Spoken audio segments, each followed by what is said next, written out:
Hello Jurassic fans, this is my official review of Chaos Theory Season 4 after just finishing it. I'll keep it spoiler free until the second part of the video, so if you don't want spoilers, only watch the first half. To simply sum everything up, the season was really good. There were far more pros than cons, and I honestly found it pretty hard to pinpoint any major flaws.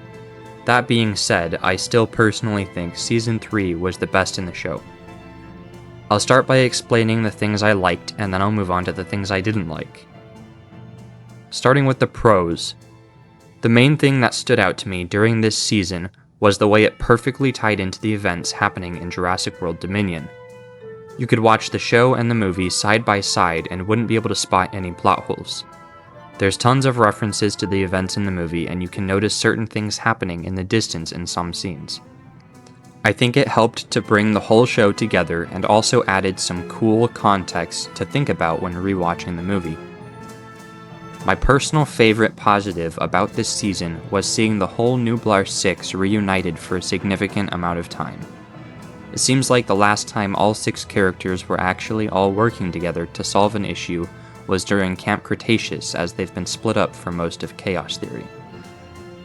Another pro was seeing the Giganotosaurus actually get a little bit of justice for once. There's one scene in particular I can't say much about without treading into spoiler territory, but it's nice to see that Scott Kramer noticed the flaws of the animal in Dominion and tried to fix some of them. We also got some really good closure scenes between the entire camp fam, as their friendships in the last 3 seasons were fairly tense. Overall, the writing of this season was super well paced and sequences flowed into each other in a satisfying way. All the action was good, and it was a perfect ending to the Nublar 6. Now for the cons. First of all, the lack of diversity.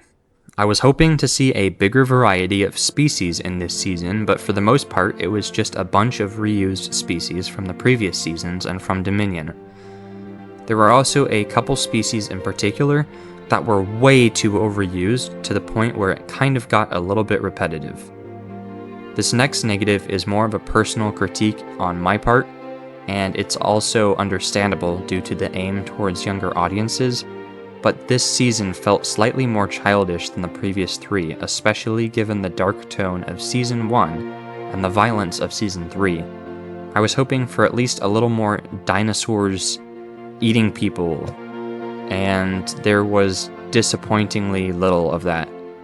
That being said, the pros heavily outweigh the cons, and if I were to rank all 4 seasons, I'd say the show as a whole would be an 8.5 out of 10, with Season 3 being my favorite, Season 4 as my second favorite, Season 1 as my third, and Season 2, unfortunately, as my least favorite. That's it for my non-spoiler review, and if you don't want any spoilers, now is the time to click or scroll away from the video. To explain my pros more thoroughly, I will start with the tie-ins to Jurassic World Dominion. The events and timelines are almost perfectly aligned. Pretty early on after the group arrives in Biosin Valley, you can hear a reference to Dr. Malcolm wrapping up his lecture, which is about the same time Alan and Ellie would have met up with Dodson and sat in to hear the last couple minutes of his speech. As the show progresses, you can hear glass breaking, and you can see a shadow of Beta run past a tinted window right after Maisie would have helped her escape. Dr. Wu then talks about needing to secure the assets, quote, as they are super important to him. Not too long after, you can actually see the plane that Owen and Claire were on, and you can see them being chased by the Quetzalcoatlus in the air. Further on in the season, during the nighttime, you can hear a car crash and screaming that sounds very similar to Maisie's scream when the car she's in with Ellie, Ian, and Alan tips over the hill and rolls to the bottom. Throughout that whole episode, you can hear other small references in the background, like the Giganotosaurus attacking the research tower and then running off after Owen stabs it in the face. But my favorite reference in the show is towards the end when you can hear Dodgson screaming as he gets eaten by Dilophosaurs. For my second positive about seeing the Nublar 6 reunited again, it was great to have so many scenes where all 6 of them were working together just like how they used to in Camp Cretaceous. There's a lot of rebuilding trust between each other and needing each other, which leads into my other pro, which was the closure between everyone. During some of the slower scenes where all the characters are together again, they were finally able to talk about all the tension throughout the earlier seasons when things were a bit more chaotic.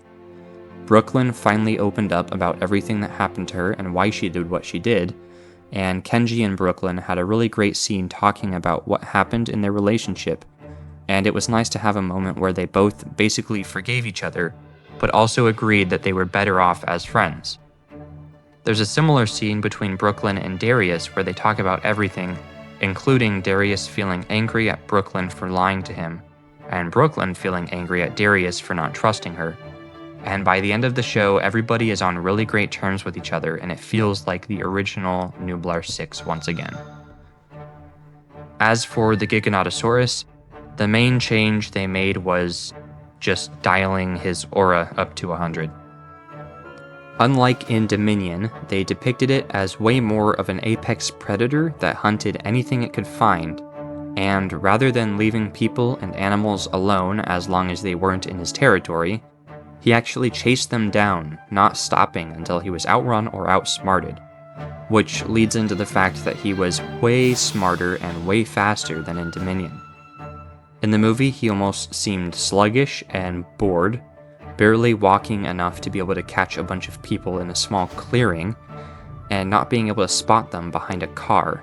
But in the show, he was depicted way better, barely slower than a car driving at 40 to 50 miles per hour, and there's a scene where the group thinks they were able to lose it and hide behind some trees, but the Giga stops to look directly at them through the trees menacingly, just like the Spino in Jurassic Park 3. Now for the more detailed cons.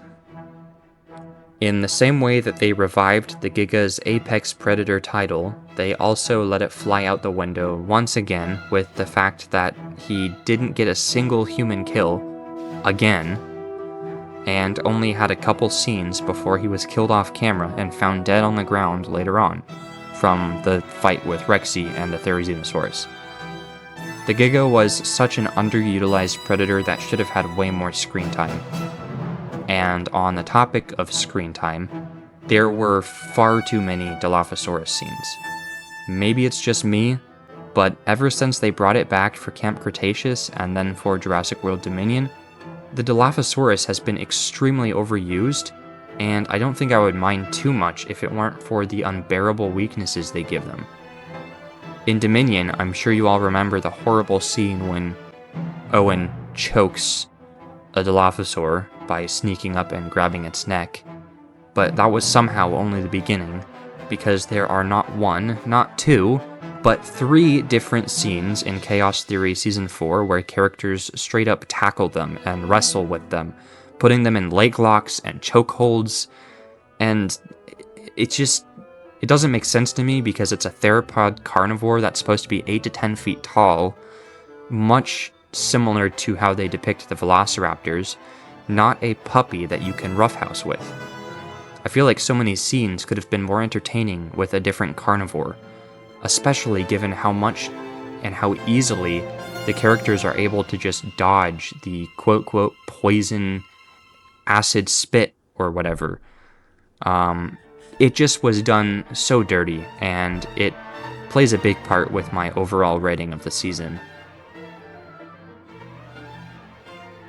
For my last big critique, which I couldn't say anything about before due to spoilers, the fake-outs in this season are horrible. When Brooklyn quote-quote died at the beginning of the show, it was actually fairly believable until they ultimately revealed she survived a couple episodes later. They had like 4 different fake-outs in this season, and they took away from the shock value, especially considering they didn't even give you any time to think the characters were actually dead. They just immediately revealed that it was, in fact, just a fake-out. The main one that they try to make you focus on, spoilers ahead, is when Ben gets smacked by a Thagomizer, which shouldn't be survivable in itself, but the Thagomizer somehow dislodges from the Stegosaurus and embeds itself into his midsection.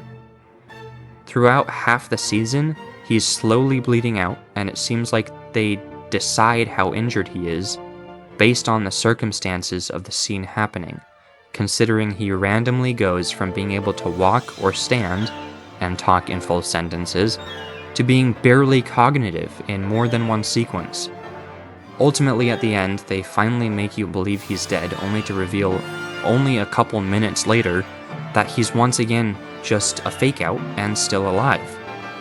While having a main character actually die wouldn't really be the right fit for a show designed for younger audiences, it would have made the finale way more impactful and heavy, and would have actually given a purpose and reason to the fake outs earlier on throughout the season. Again, overall, the pros outweigh the cons, but if some certain things had been improved, it would have easily brought this season up to a 9 for me, and it would have taken Season 3's first place spot. That's it for my review.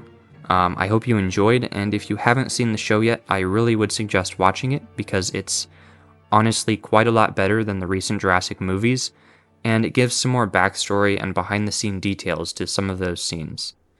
Thanks for watching.